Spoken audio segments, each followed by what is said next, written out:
Olá, bem-vindos a mais uma aula do Pré-ENEM Legal, nossa aula de linguagens. Hoje vamos falar sobre o pré-modernismo.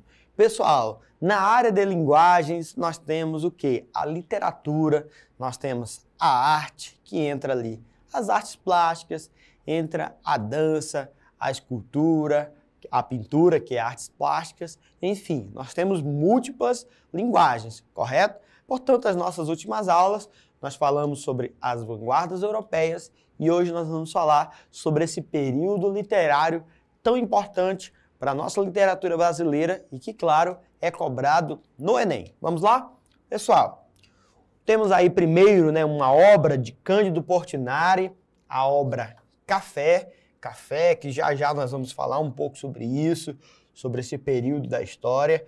É importante lembrar que, ao estudar literatura, você vai levar em consideração o período histórico, né? Pessoal, vamos conhecer o pré-modernismo então?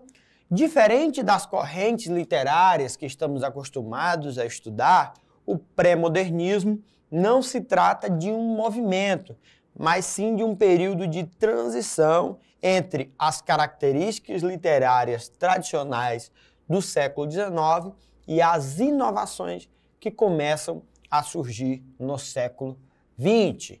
Antes da chegada do movimento modernista, assunto das próximas aulas, que pregava a liberdade de expressão, vários autores já transitavam aos poucos para inovação temática, formal e linguística.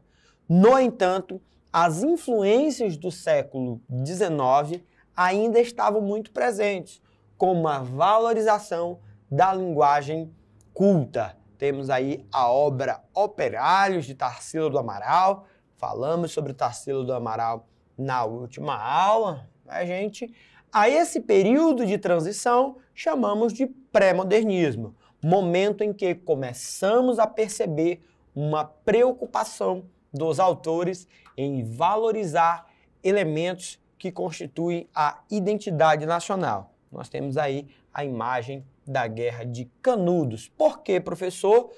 Justamente porque a Guerra de Canudos, ou a Revolta de Canudos, está nesse período de transição. Você vai estudar lá o Barroco, você estuda lá o Romantismo, você estuda ali o Parnasianismo, você estuda essas escolas literárias com o quê?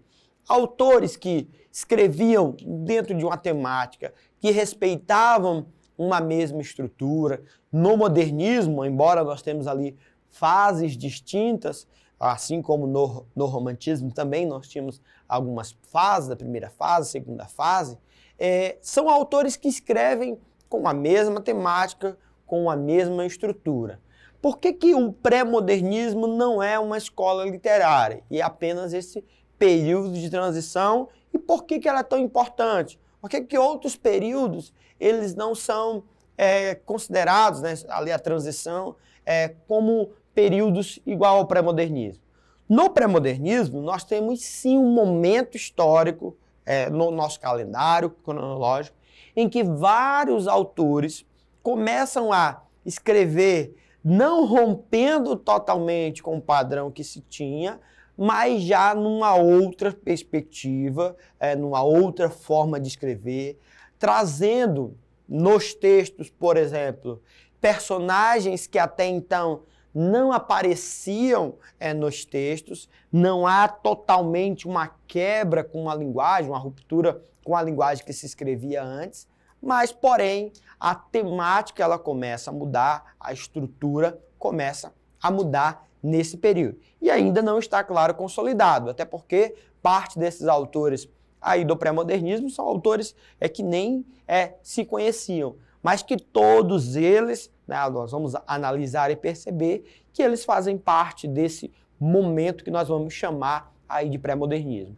Se você voltasse no tempo e encontrasse lá um autor do romantismo, você teria ali um autor que se identificava com essa escola literária, um autor romântico, um autor parnasiano. Nós temos autores que são auto-identificados como autores daquela escola literária. Nesse período, não. Se você chegasse ali no Euclides da Cunha e perguntasse, Euclides da Cunha, você é um autor pré-modernista? Ele talvez nem saberia o que seria isso. Né? Nós damos essa classificação para esse período literário de transição. Vamos lá. Pessoal, o que acontecia então nesse momento? Qual é o contexto histórico que acontecia no Brasil? Nesse sentido, o contexto histórico também contribuiu para um maior engajamento social na literatura, uma vez que esse período de transição começou em 1900 e terminou em 1922, ano da Semana de Arte Moderna, que já nós teremos uma aula sobre Semana de Arte Moderna. Entre os acontecimentos históricos que motivaram uma maior preocupação social no âmbito literário, podemos destacar a Revolta de Canudos, que vai de 1896 a 1997, a Revolta da Vacina, no ano de 1904, a Guerra dos Operários, em 1917, e o período da República do Café com Leite, no ano de 1894 a 1930. Pessoal, sempre que você estuda para o Enem, para o vestibular, é importante associar as áreas do conhecimento. Linguagens está relacionado muito ali, quando nós falamos de período literário, da literatura, a outras áreas do conhecimento. Por exemplo, lá em Humanas, você pode muito bem, se estiver acompanhando a nossa aula pelo YouTube, você pode muito bem pausar a nossa aula, pesquisar sobre cada uma dessas revoltas, fazer as suas anotações, observações, para uma melhor compreensão daquilo que nós estamos falando, correto? Vamos lá. Gente, quais são as principais características desse período que nós chamamos de pré-modernismo? Preocupação e denúncia social, talvez essa é a maior marca desse período de transição. Uso de dialetos regionais nas prosas. O que é prosa, professor? Tudo aquilo que não é poema. Se eu não tenho um poema, o que é um poema? Aqueles textos que têm versos, que estão organizados em estrofes e que muitas vezes têm rima. Então, tudo aquilo que não está organizado em versos, em estrofes, eu tenho um texto em prosa. Linguagem coloquial, ou seja, do dia a dia. Foco na classe marginalizada. O que é marginalizada? Aquela classe que ficava à margem da sociedade, que não tinha voz nem vez naquele período. Foco na região Nordeste e um sincretismo literário. Nós temos aí na tela a capa do livro Os Sertões, do Euclides da Cunha. Sou suspeito para falar da obra Os Sertões, do Euclides da Cunha. É uma obra que cai muito em vestibulares, é uma das obras desse período literário de transição, talvez a mais conhecida, Os Sertões, do Euclides da Cunha. Euclides da Cunha, jornalista, viaja para Canudos, passa ali um pouco mais de um ano, acompanhando aquela revolta, aquele movimento, escreve essa obra em 3 partes distintas, A Terra, o Homem e a Luta, vai falar sobre o sertanejo, sobre a revolta, sobre suas lideranças, como alguém que observa, né? Não é um texto narrativo, não é uma história, é um texto descritivo, jornalístico, que trata ali da revolta de Canudos, né, pessoal? Então eu tenho uma obra importante nesse período de transição. Então temos aí os 5 principais autores que mais se destacaram no pré-modernismo: Augusto dos Anjos, Monteiro Lobato. Professor, mas eu vi Monteiro Lobato lá no modernismo.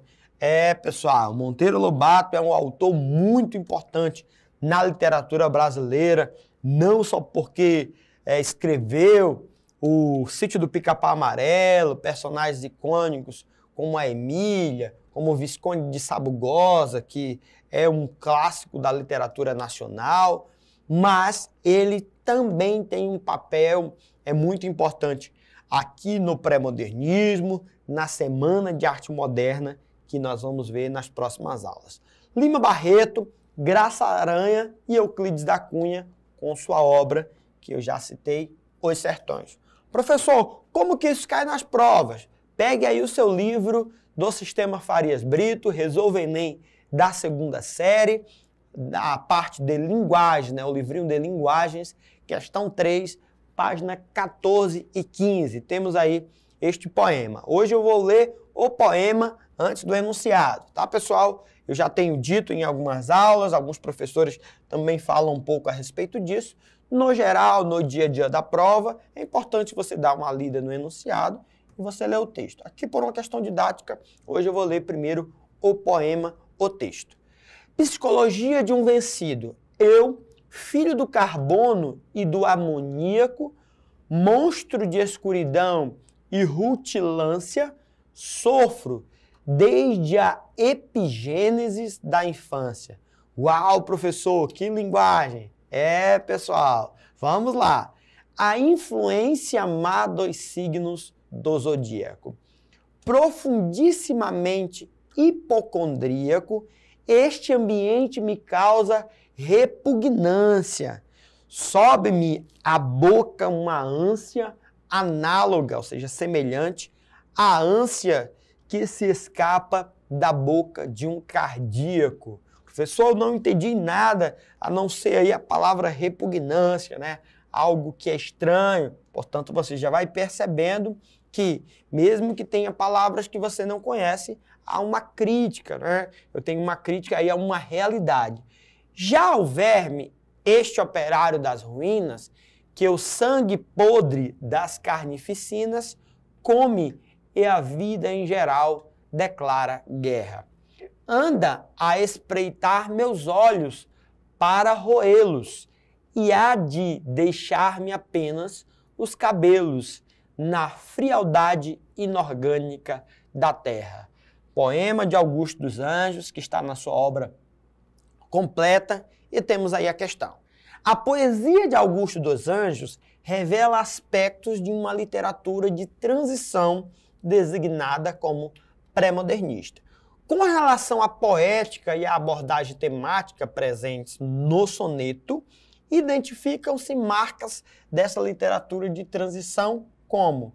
Que marcas de literatura de transição eu tenho, pessoal? Letra A forma do soneto, os versos metrificados. O que é uma métrica? É uma medida.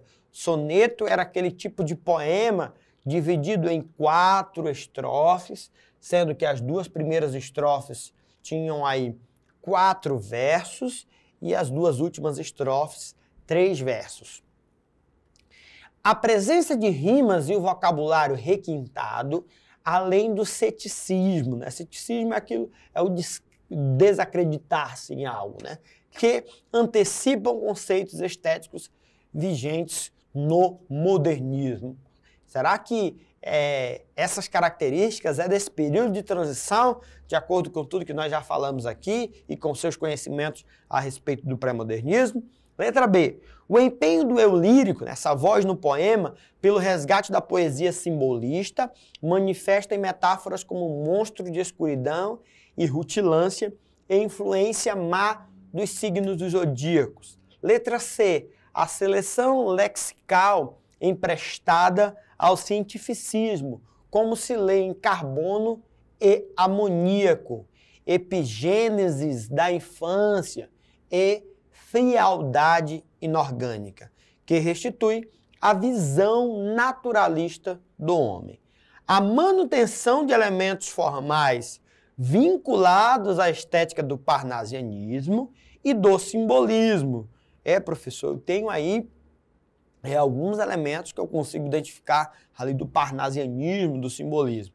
Dimensionada pela inovação na expressividade poética e o desconcerto existencial. Letra E, a ênfase no processo de construção de uma poesia descritiva e, ao mesmo tempo, filosófica, que incorpora valores morais e científicos, mais tarde renovados pelos modernistas. Não, né, gente? Nós temos aí, sim, essa manutenção desses elementos, a temática ali, monstro de escuridão e rutilância, dentre outros elementos. Mais uma questão Enem 2009, a segunda aplicação aí, para mostrar para vocês um trechinho quando caiu aí sobre a obra Os Sertões, que eu puxei sardinha aqui, na expressão antiga, puxei sardinha para essa obra do Euclides da Cunha. Temos aí o texto. Vamos ver o enunciado primeiro, fazer diferente aqui. Nessa descrição de costume regional é empregada. Essa é uma questão, gente, que ela relaciona esta obra à nossa primeira aula revisional aqui deste ano do Pré-ENEM Legal, que é a nossa aula sobre variação linguística, um conteúdo muito cobrado no Enem, muito cobrado no Enem 2023. Lembrando que nós temos no nosso canal a resolução de todas as questões da prova do Enem 2023 e você pode acompanhar com certeza, e tem muitas questões sobre variação linguística. Então essa questão em específico, ela vai falar sobre a variação linguística, nesse caso aqui também relacionando a esse trecho da obra Os Sertões de Euclides da Cunha. O falecimento de uma criança é um dia de festa. Ressoam as violas na cabana dos pobres pais. Jubilosos entre lágrimas, referve o samba turbulento. Vibram nos ares fortes as coplas dos desafios. Enquanto há uma banda entre duas velas de carnaúba, coroado de flores. O anjinho exposto espelha, no último sorriso paralisado, a felicidade suprema da volta para os céus, para a felicidade eterna, que é a preocupação dominadora daquelas almas ingênuas e primitivas. Pessoal, nessa descrição aí desse costume regional, é empregado o quê, gente? Letra A, variante linguística que retrata a fala típica do povo sertanejo.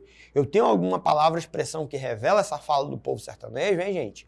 A linguagem científica por meio da qual o autor denuncia a realidade brasileira. Eu tenho palavras e expressões científicas de alguma área do conhecimento científico aí, gente. Letra C, modalidade coloquial do dia a dia, né? Uma gíria, uma palavra, expressão do dia a dia aí, ressaltando-se expressões que traduzem o falar de tipos humanos marginalizados. Não tem nem fala, né, pessoal, nesse texto que nós lemos. Letra D, linguagem literária na modalidade padrão da língua, por meio da qual é mostrado o Brasil não oficial dos caboclos e do sertão, que é uma característica muito importante, muito marcante do pré-modernismo. É sim mostrado esse Brasil não oficial dos caboclos e do sertão.